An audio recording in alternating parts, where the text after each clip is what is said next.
Hi, welcome to Mind of an Analyst. Our goal here is to reach new investors or people who want to accelerate their returns by learning how to invest the way the pros do it. We have a massive problem with income inequality in this country and around the world, and I believe the only way to truly combat that is to teach people how to use the same tools that the rich do in order to succeed. I'm a former hedge fund buy-side analyst and portfolio manager, which means that I was involved in some of the best critical analysis and trades that benefited only the elite that could afford to buy into that fund. I'm here to now pass on that information and the techniques used so that everyone can benefit from them, from the lower class to the middle class, and raise everybody's economic welfare to combat income inequality. So I'm going to start this investor series off with 4 myths and 4 musts that I think every successful investor should be aware of moving forward. Myth number 1, that the stock market is only for the rich. This is absolutely not true because most online brokers these days offer no-fee trades, as well as fractional ownership of shares. So that means that you can buy a little bit of a share of Microsoft for just $5.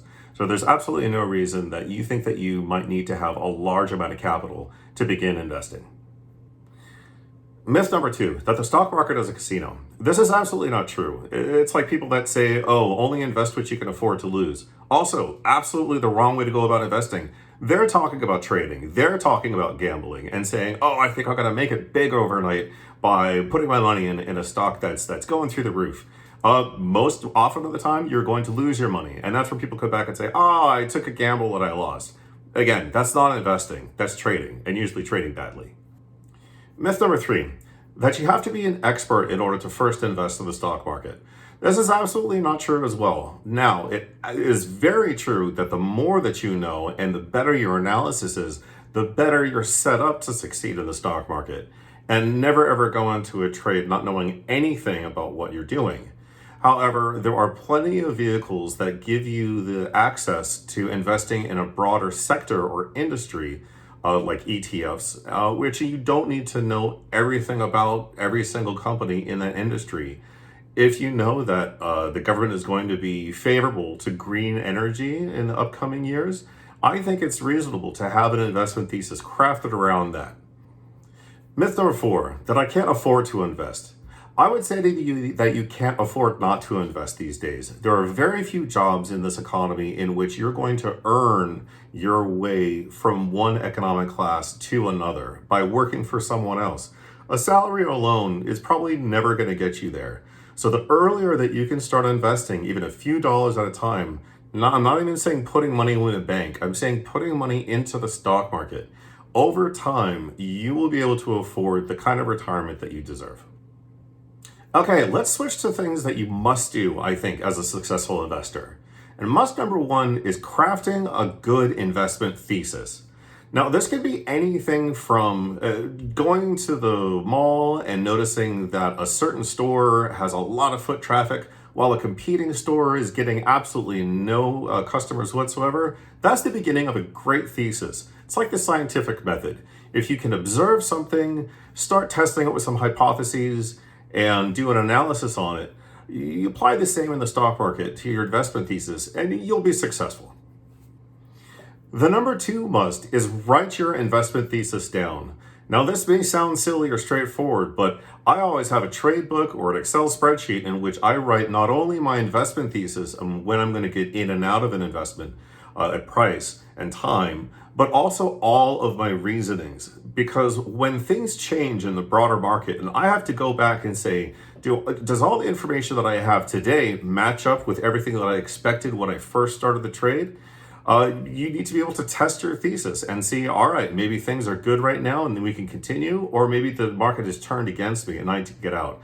And that can only happen unless you have a photographic memory if you go back and really understood all of your reasons for being able to be in that trade in the first place. So write your investment thesis down. Must number 3, have the right time frame for investing. This is something that most people screw up at the beginning of their investing careers a lot.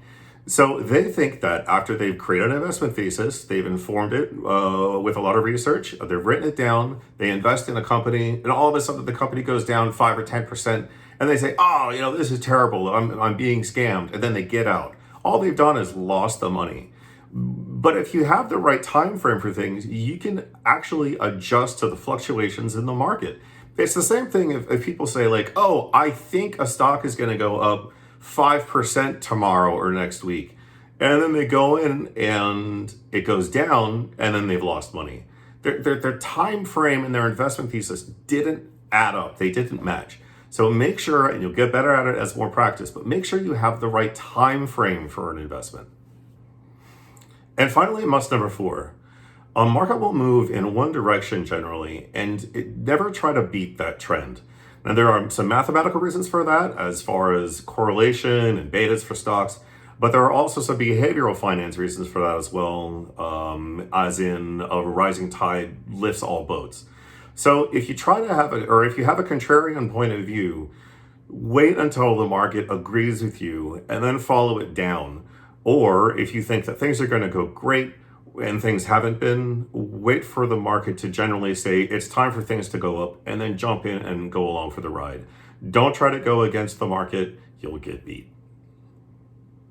So there you go. 4 myths and 4 musts on how to become a successful investor from Mind of an Analyst. Join us next time when we do a deep dive episode on how to create a winning investment thesis and how to test it with new information as the market conditions roll along.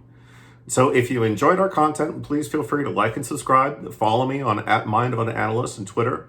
And until next time, I hope all your investments are successful.